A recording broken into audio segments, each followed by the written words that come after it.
ஒரு நடிகர் நம்ம பக்குவப்படணும் அப்படின்னா இயக்குனர் பாலா சார்கிட்ட போயிட்டோம்னா நிச்சயமாக நம்ம பக்குவப்படும். சூர்யா சார் எப்படி மோல்ட் ஆனாரு, விக்ரம் சார் எப்படி மோல்ட் ஆனாரு, அதுக்கு காரணம் இல்லை. நீங்கள் நம்ம பேசின லாங்குவேஜை பார்த்துட்டு ஏதோ வந்து ஒரு படத்தில் நடிக்கிறதுக்காக கேட்குறாங்க.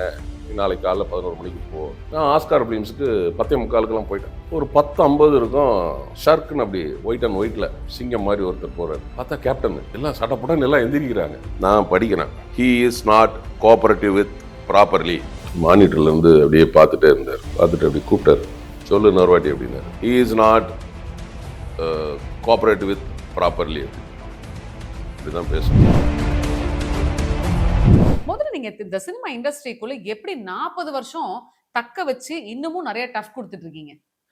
டஃப் வந்து கொடுக்கல, அப்படியே அது போக்கிலே போய்கிட்டு இருக்கோம். ஏன்னா என்னுடைய அனுபவத்தில் நம்ம எந்த ஒரு தொழிலை விடாமல் பிடிச்சிட்டு இருக்கோமோ அந்த தொழில் நம்மளை கைவிடாது.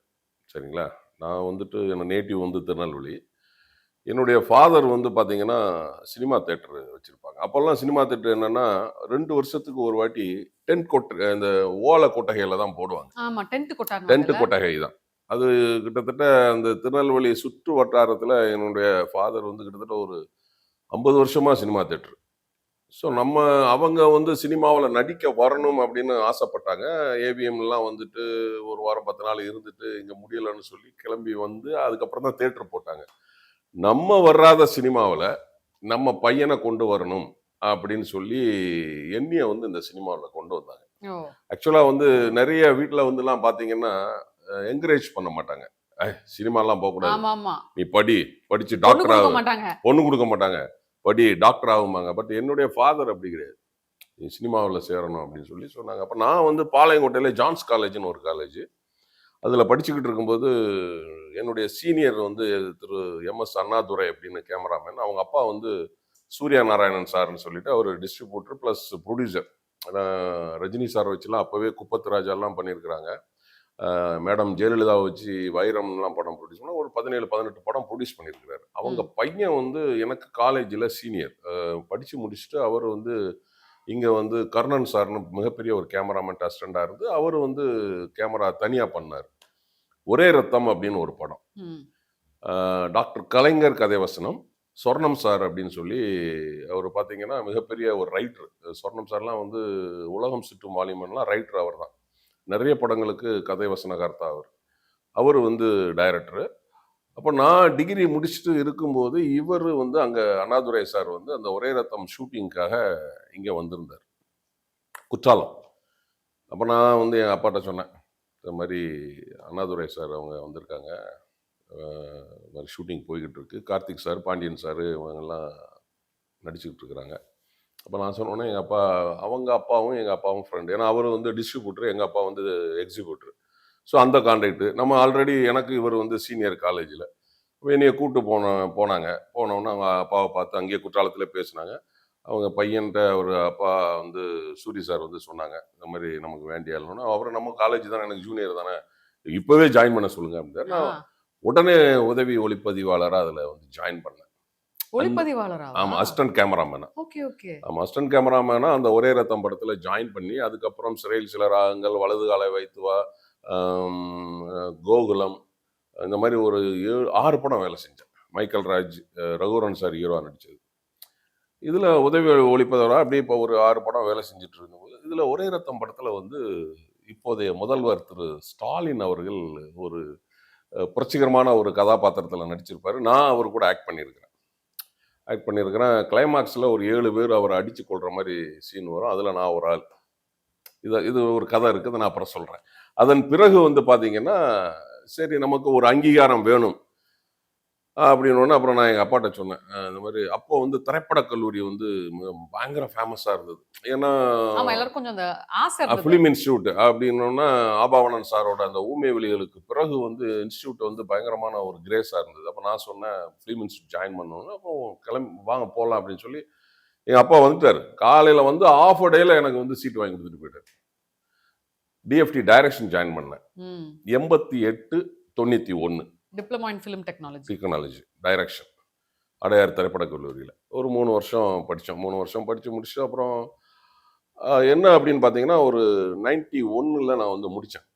91ல முடிச்சேன். அப்புறம் வந்து பார்த்தீங்கன்னா, 92, 93 சன் டிவி ஜாயின் பண்ணேன். அங்க போய் ஜாயின் பண்ணேன். ஃபிலிம் இன்ஸ்டிடியூட் முடிச்சுட்டு. அப்பதான் சன் டிவி ஸ்டார்ட் பண்ண புதுசு. ஐ திங்க் 93 நினைக்கிறேன். அங்க வந்து ப்ரோகிராம் ப்ரொடியூசரா ஜாயின் பண்ணேன். அதன் பிறகு வந்து டிராவல் பார்த்தீங்கன்னா, அந்த டிவி ப்ரோகிராம் அங்க வந்து ப்ரொடியூசர்ம்பாங்க டைரக்டர். ம், ப்ரோகிராம் ம். ப்ரொடியூசர்ம்பாங்க. அதில வந்து போனேன். அப்புறம் வந்துட்டு ஜெயின் டிவின்னு ஒரு டிவியில வேலை செஞ்சேன். அப்படியே போய்க்கிட்டே இருந்தது. டிராவல் வந்து டிவியிலே போய்க்கிட்டு இருந்தது. அப்புறம் ஒரு 2, 3 ஆட்லாம் நடிச்சேன். ம். அதில ஒரு தூர்தர்ஷன்ல ஒரு ஆட்ல நடிச்சேன். அந்த ஆட் நடிச்சு அத மட்டும் தான் என்னுடைய அப்பா பார்த்தாரு. ஏன்னா அவருடைய கனவு பையன் வந்து சினிமாவுல வரணும், ஆளாகணும் அப்படின்னு நெனைச்சாரு. அதன் பிறகு வந்து டெத் ஆயிட்டாரு. 93ல டெத் ஆயிட்டாரு.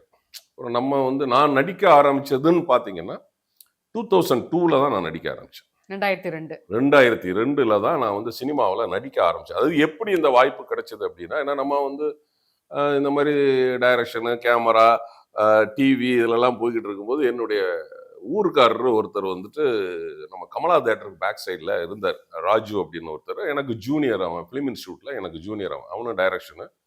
நான் அவன போய் ஒரு நாள் எதர்ச்சியா போய் பார்க்க போயிருந்தேன். சும்மா பார்க்க போயிருந்தேன். அப்ப நானும் அவரும் பேசிக்கிட்டு இருந்தோம். அவரும் திருநெல்வேலி, நானும் திருநெல்வேலி. அந்த திருநெல்வேலி ஸ்லாங்ல தான் பேசுவோம். திருநெல்வேலி, "ஏலே என்னல எப்டில இருக்க? சும்மா இருக்கியால?" அந்த ஸ்லாங் வந்துரும் அவங்கள பார்க்கும்போது. அப்படியே பேசிக்கிட்டே இருக்கும்போது, பக்கத்து ரூம்ல வந்துட்டு பார்த்தீங்கன்னா, முருகதாஸ் சாரு, அவருடைய அசோசியேட் ராஜ்குமாரு, அவங்கலாம் அங்க பக்கத்து ரூம். அப்போ நான் ஒரு 1/2 மணி நேரம் பேசிட்டு போயிட்டேன் நானு. வீட்டுக்கு போயிட்டேன். வீட்டுக்கு போயிட்டோனே ஒரு 1 ஹவர் கழிச்சு எனக்கு ஃபோன் வருது. ராஜ் ஃபோன் பண்றாப்ல. நம்ம 2 பேரும் பேசிக்கிட்டு இருந்தத பக்கத்துல முருகதாஸ் சாரும், ராஜ்குமார் சாரும் கேட்டுட்டு இருந்திருக்காங்க. ம். நீங்க நாளைக்கு காலையில ஒரு 11 மணிக்கு ஆஸ்கார் ஃபிலிம்ஸ் போ முடியுமா? அப்படின்னாப்ல. ம். ஏன்னா எதுக்குடா? அப்படின்னேன். இல்ல நீங்க நம்ம பேசின லாங்குவேஜ பார்த்துட்டு ஏதோ வந்து ஒரு படத்துல நடிக்கிறதுக்காக கேட்கறாங்க. நீ நாளைக்கு காலைல 11 மணிக்கு போ அப்படின்னு. நான் ஆஸ்கார் ஃபிலிம்ஸ்க்கு 10:45க்கெல்லாம் போயிட்டேன். உட்கார்ந்துட்டு இருக்கிறேன். வெளியில Ravichandran sir, Oscar Films Ravichandran கேகேநகர்ல ஆஃபீஸ். ஒரு 10:50 இருக்கும். ஷர்க்குன்னு அப்படி ஒயிட் அண்ட் ஒயிட்ல சிங்கம் மாரி ஒருத்தர் போறாரு. பார்த்தா கேப்டனு. ம். எல்லாம் சடபடன்னு எல்லாம் எந்திரிக்கிறாங்க. எந்திரிச்சோனே அவரு உள்ள ரூம்குள்ள போறாரு. போயிட்டு ஒரு 15 நிமிஷம் கழிச்சு என்னைய கூப்பிட்டு விடுறாங்க. அங்க கேப்டன் இருக்கிறாரு, ரவிச்சந்திரன் சார் இருக்காரு, முருகதாஸ் சார் இருக்கிறாரு. 3 பேர் இருக்கிறாங்க. என்னைய கூப்பிட்டு விட்டாங்க. உள்ள போனோனே அந்த கேப்டன் இருந்தாரு. கேப்டனுக்கு வணக்கம் போட்டேன். முருகதாஸ் சாருக்கு வணக்கம் போட்டேன். Oscar sir, Ravichandran sir. அப்போ ஆஸ்கார் இவரு முருகதாஸ் சார் ஒரு டயலாக் சொல்றாரு. எதுக்குன்னு கேட்குறாரு கேப்டன். இல்ல இந்த மாதிரி ஒரு போலீஸ் கேரக்டருக்காக வர சொன்னோம் அப்படின்னோனே, அதுக்கப்புறம் ஒண்ணுமே பேசல. அப்ப இவரு ஒரு டயலாக் குடுத்து பேச சொல்றாரு. யாரு? முருகதாஸ். முருகதாஸ். திருநெல்வேலி ஸ்லாங்ல பேசணும் அப்படின்னாரு. ஏன் நான் தான் பால்பாண்டியன் பேசுறேன். அங்க யாராவது உண்மையை சொன்னவளா? எங்க அடிச்சா அப்படியே நிக்காமலா? இது அந்த ரமணா படத்துல வரும். ஆமா, ஆமா, ஆமா. அதுல இந்த கிளைமாக்ஸ்க்கு முன்னாடி வந்து பாத்தீங்கன்னா, நார்த் இந்தியால இருந்து ஒரு போலீஸ் வந்திருப்பாரு. அப்போ வந்து எல்லாத்தையும் போட்டு லாக்அப்ல போட்டு அடிச்சுக்கிட்டு இருப்பாங்க. அவர் ஒருத்தர் சொல்லுவாரு, நம்மளாவது பரவாயில்லைங்க. திருநெல்வேலி பக்கம் போலீஸ்ல மாட்டினாங்கன்னா தோலை உரிச்சு உண்மையா வர வச்சிருவாங்கன்னு சொல்லிக்கிட்டு இருக்கும்போதே ஒரு ஃபோன் வரும். ம். ஃபோன்ல நான் தான் பேசுவேன். இந்த டயலாக் பேசுவேன். நான் தான் பால்பாட்டி பேசுறாங்க. யாராவது உண்மை சொன்னோலா? எங்க அடிச்சா அப்படியே நிக்காமலா? இந்த டயலாக் வந்து பாத்தீங்கன்னா பயங்கரமா ரீச் ஆகி போச்சு. இவரு சிரிச்சிட்டாரு. கேப்டன் சிரிச்சிட்டாரு. சிரிச்சிட்டாரு. ஸ்லாங் பேசணும்னு சிரிச்சிட்டாரு. முருகதாஸ் சார் இப்படி கேப்டனை பார்த்தாப்ல, கேப்டன் அப்படின்னாரு. ஒரே ஒரு சைகை தான். சரி கன்ஃபார்ம் ஓகே நமக்கு வந்து கிடைச்சிரும் அப்படின்னு நம்பிக்கை இருந்துச்சு. அப்புறமா நீங்க வெயிட் பண்ணுங்கன்னாங்க. அப்புறம் நான் வெளியே போயிட்டேன். அப்புறமா பேசிட்டு கேப்டன் போயிட்டாரு. அப்புறம் முருகதாஸ் சார் அவங்க அசிஸ்டண்ட்டை கூப்பிட்டு அவர் நம்பரை வாங்கிங்க அப்படின்னாரு. அப்புறம் ஃபர்ஸ்ட் நான் நடிச்சது இந்த பக்கம் விஜயா பக்கத்துல இந்த இப்போ வந்து பாத்தீங்கன்னா ஃபோரம் மால் இருக்குல்ல, அங்க வந்து விஜயா ஸ்டுடியோ ஒன்று உண்டு. நைட்டு 2 மணிக்கு இந்த டயலாக் எடுத்தாங்க. காலையில இருந்து என்னைய மேக்கப் போட உட்கார வச்சு, காஸ்டியூம் போட்டு உட்கார வச்சு, இந்த டயலாக நைட் 2 மணிக்கு எடுத்தாங்க. வா! அந்த படத்தோட கேமராமேன் வந்து நம்ம இன்ஸ்டிடியூட் எனக்கு சீனியர். ஸோ அவர் வந்து சில டிப்ஸ் எல்லாம் கொடுத்தாரு. நம்ம முன்னாடி நம்ம வந்து இப்போ கேமரால படிச்சிருக்கீங்க. நம்ம படிச்சிருக்கிறோம், வந்து கேமரால வேலை செஞ்சிருக்கிறோம். அப்போ அந்த நமக்கு சீனியர் இதுல ஒரு பெரிய ப்ளஸ் என்னன்னா, ஃபிலிம் இன்ஸ்டியூட் ஸ்டூடெண்ட் வந்து நிறைய எல்லா இடங்களையுமே பரவி இருப்பாங்க.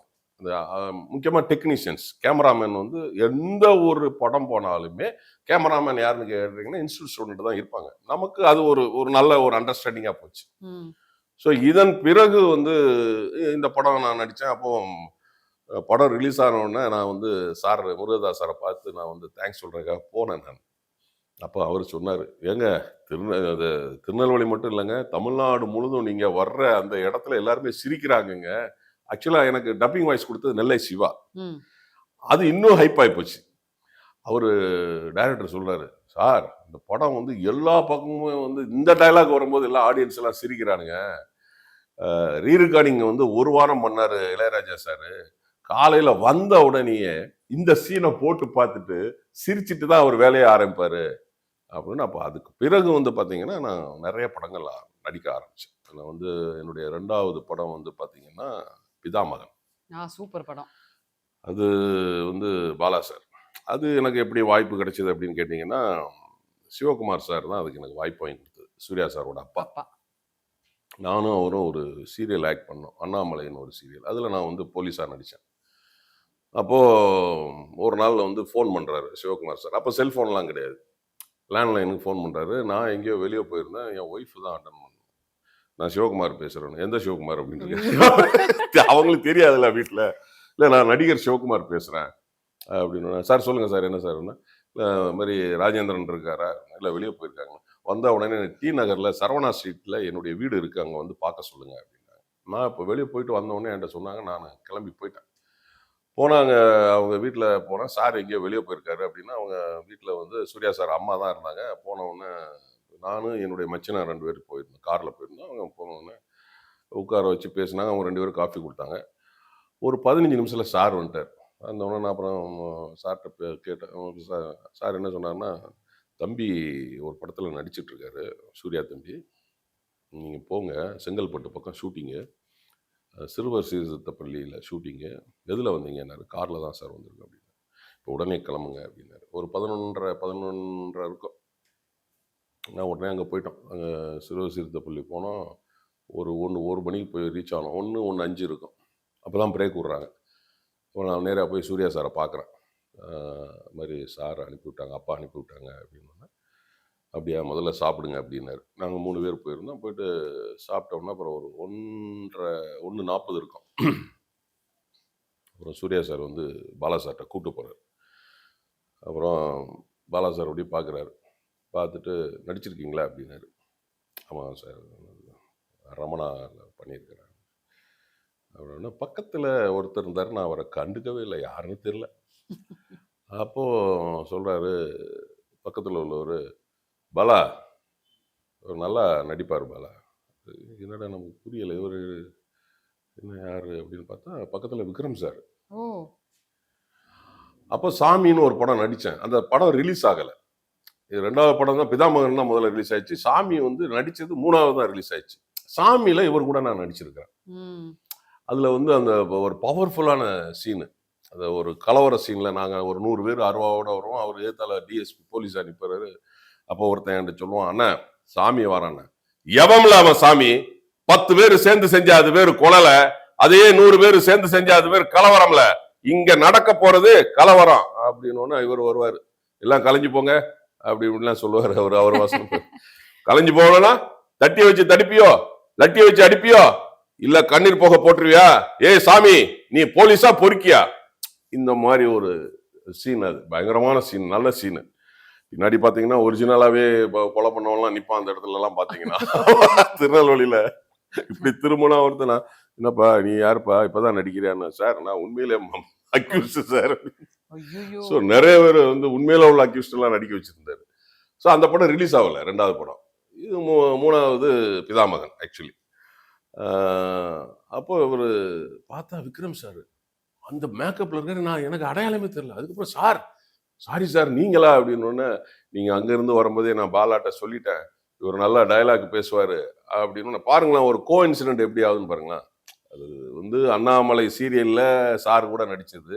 அந்த லிங்க் சூர்யா சார் மூலமா இங்க வந்து இது விக்ரம் சார் கூட இருந்து சொல்லி அந்த பிதாமகன் படத்துல எனக்கு வாய்ப்பு கிடைச்சது. ஆனா நான் வந்துட்டு பார்த்த உடனே இனி பாலா சார் நீ நடந்து அப்படி முன்னாடி போ, இப்படி பின்னாடி திரும்பு, ஒரு டைலாக பேசு அப்படின்லாம் சொன்னார். எல்லாம் பேசி முடிச்சுட்டு அப்படி பார்க்க அங்கே வந்து ராஜ்கிரண் சார் வந்து ஜெயிலர் கெட்டப்பில் காஸ்டியூம்ஸ்லாம் போட்டு இந்த கழுத்தில் பேடு கீடுலாம் ஒன்று போட்டு அப்படி உட்காந்துட்டு இருக்காரு.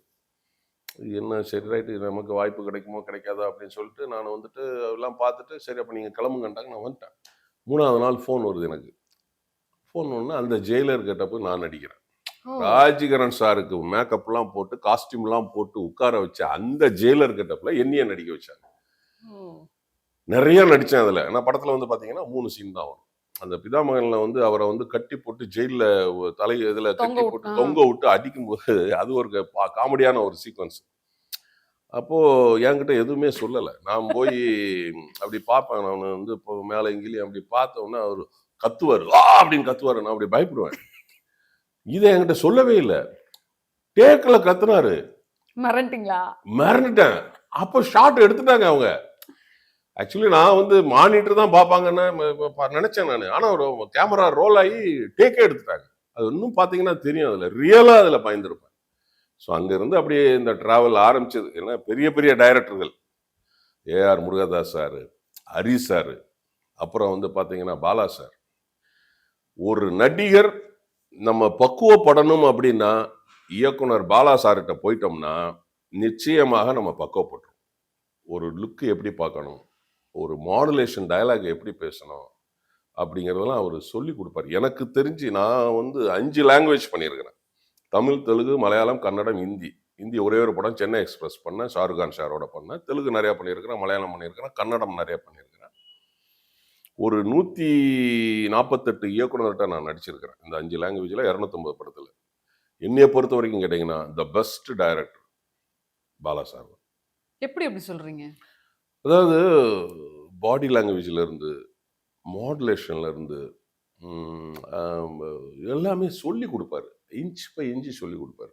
நம்ம டான்ஸ்ல தான் வந்து 1 2 3 4 மாஸ்டர் சொல்லுவாங்க. 1 2 3 4 1 2 அப்படின்லாம் சொல்லி கொடுப்பாங்க. இவர் ஆக்டிங்லேயே சொல்லி கொடுப்பாரு.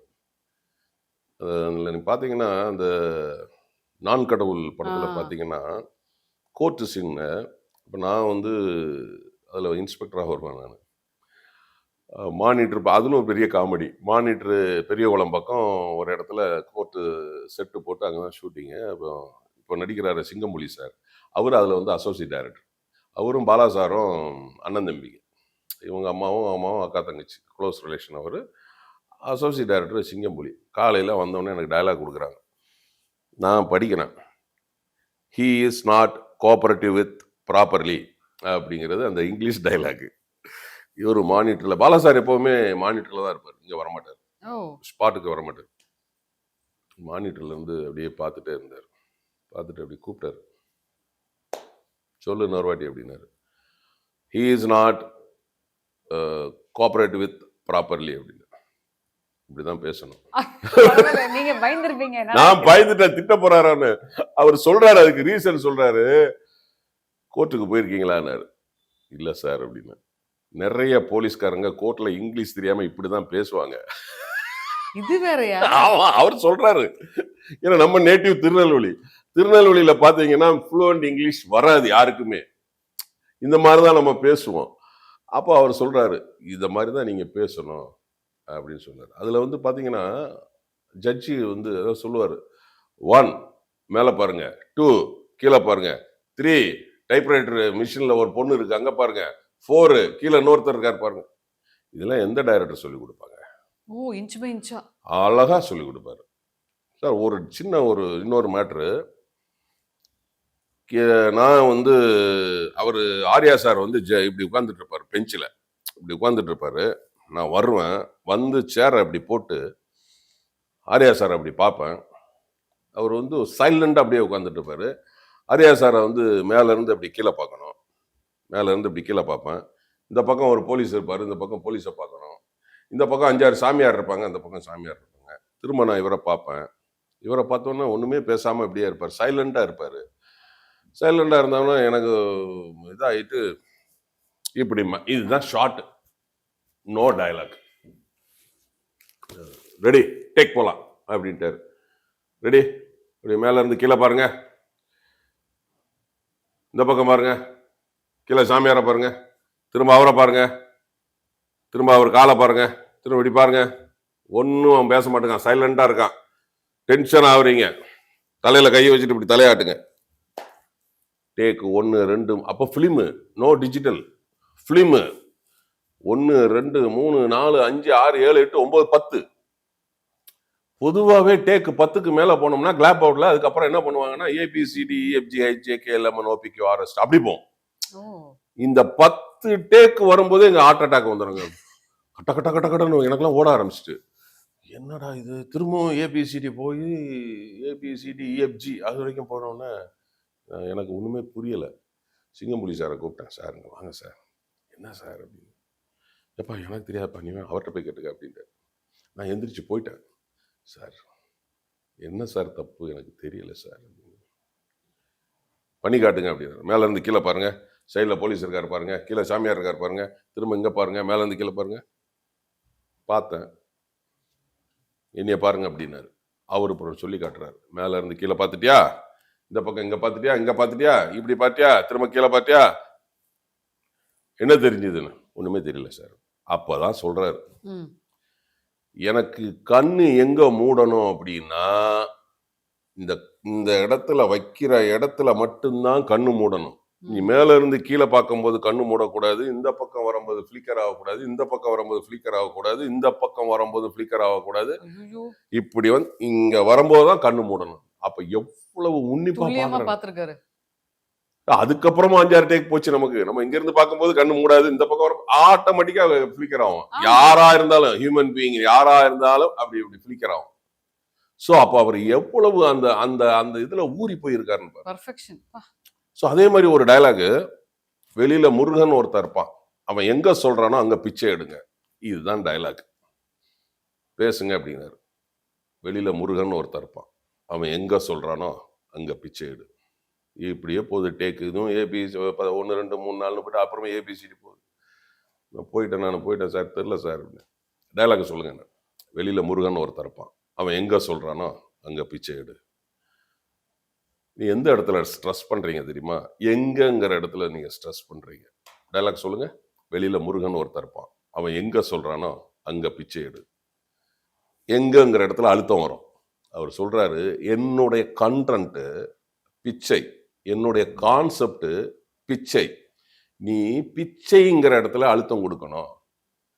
வெளியில முருகன் ஒருத்தன் இருக்கிறான், அவன் எங்க சொல்றானோ அங்க பிச்சை எடு. இது டயலாக் டப்பிங்ல கூட கொண்டு வரலாம், ஆனா ஸ்பாட்லயே அவர் கொண்டு வர்றாரு. வெளியில நமக்கு அடுத்து என்ன ஆகுதுன்னா, வெளியில முருகன் ஒருத்தன் இருக்கான், அவன் எங்க சொல்றானோ அங்க பிச்சை, எங்கங்கிற ஸ்ட்ரெஸ் போய் அங்கங்கிற ஸ்ட்ரெஸ் ஆகுது. அப்புறம் திரும்ப அதுவும் ஒரு 5-6 டேக்கு போய் அந்த பிச்சைங்கிற இடத்துல ஸ்ட்ரெஸ் ஆனோம்னா டேக் ஓகே. ஸோ ஒன்னு பார்த்து செதுக்குவார் அப்படி ஆர்டிஸ்ட. நீங்க அந்த டைரக்டர்கிட்ட போய் நீங்க நடிச்சிட்டீங்கன்னா எந்த டைரக்டர் வேணாலும் நடிக்கலாம், சமாளிச்சிடலாம். சூர்யா சார் எப்படி மோல்ட் ஆனாரு, விக்ரம் சார் எப்படி மோல்ட் ஆனாரு, அதுக்கு காரணம் பிகாஸ் ஆஃப் ஆல் பாலா. நீங்க சொல்றத வச்சு பார்த்தா அந்த Suriya sir and Vikram sir வந்து இன்ன வரைக்கும் ஃபீல்டுல நல்லா நிலைச்சு நிக்கிறதுக்கு இந்த மாதிரி டைரக்டர்ஸ் 100% பாலா சார் தான். 100% மாற்றுக்கிறதே கிடையாது. இது நீங்க அவங்ககிட்ட கேட்டா கூட அவங்க அப்படிதான் சொல்லுவாங்க, நிச்சயமாக. ஏன்னா எனக்கு தெரிஞ்சு நான் சொல்றேன்ல, the best director Bala sir.